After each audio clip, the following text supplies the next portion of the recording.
नमस्कार, दीपिका किचन मध्ये तुमचं स्वागत आहे। आणि आज आपण इथे बनवणार आहोत महाराष्ट्रात सर्वांना आवडणारा कांदा पोहा। चला मग आपण रेसिपी बनवायला सुरुवात करूया। कांदा पोहा बनवण्यासाठी लागणारे साहित्य: 1 बाउल पोहा, 2 कांदे बारीक चिरून घेतलेले आहेत आणि 2 मोठे चम्मच तेल, अर्धा चम्मच जिरा, अर्धा चम्मच राई, कढीपत्त्याची पानं, 3 हिरव्या मिरच्या बारीक कट केलेल्या आहेत, कोथिंबीर, शेंगदाणे, मीठ, पाव चम्मच हळद आणि अर्धा चम्मच साखर। आता आपण पोहा पाण्यामध्ये स्वच्छ धुवून घेऊया। पाणी टाकूया याच्यामध्ये। इथे मी जाड पोहा वापरलेला आहे। कांदे पोहासाठी थोडा जाडच पोहा वापरायचा, पातळ पोहा वापरल्याने तो पाणी टाकलं का पीठ होतं त्याचं। आता आपण पोहा एका जाळीमध्ये काढू। वरून थोडं अजून पाणी घालूया याच्यात। आता वरून पाणी घालूया थोडं अजून आणि पोहा सुट्टा होण्यासाठी साईडला काढून ठेवूया।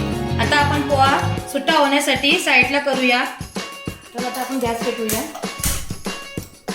कढईमध्ये तेल गरम होऊ द्या। तेल गरम झालेलं आहे। आता आपण याच्यामध्ये शेंगदाणे तळून घेऊया। शेंगदाण्यांना लालसर रंग आला पाहिजे। शेंगदाणे लाल झालेले आहेत। आपण एका आता डिश मध्ये काढूया ना। आता आपण तेलामध्ये राई, गॅस कमी करायचा आहे, जीरा, कढीपत्ता, हिरवी मिरची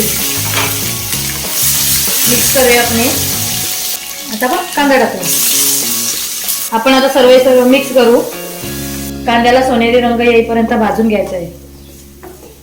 आता आपण याच्यामध्ये हळद आणि पोहे घालूया। पोहे सुकलेले आहेत मस्त।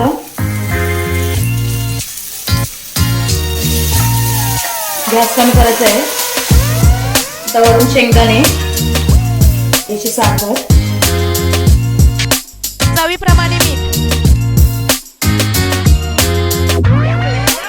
गॅस फास्ट करून मिक्स करायचं आहे।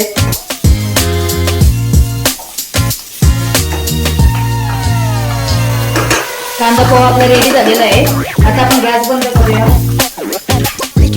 आणि त्याच्यावरून आपण थोडीशी कोथिंबीर। इथे कांदा पोहा आपला तयार झालेला आहे।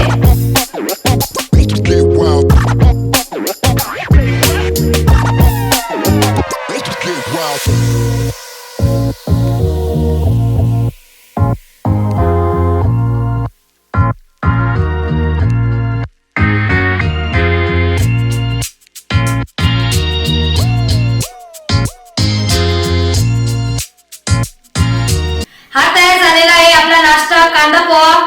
जर तुम्हाला माझी रेसिपी आवडली असेल तर लाईक करा, शेअर करा आणि ही रेसिपी कशी झाली हे आम्हाला कमेंट करून कळवा। जर तुम्ही माझ्या चॅनलवर नवीन असाल तर माझ्या दीपिका किचन चॅनलला सबस्क्राइब करा, बेल आयकॉन दाबा, जेणेकरून तुम्हाला माझ्या नवनवीन व्हिडिओ बघता येतील। थँक्यू।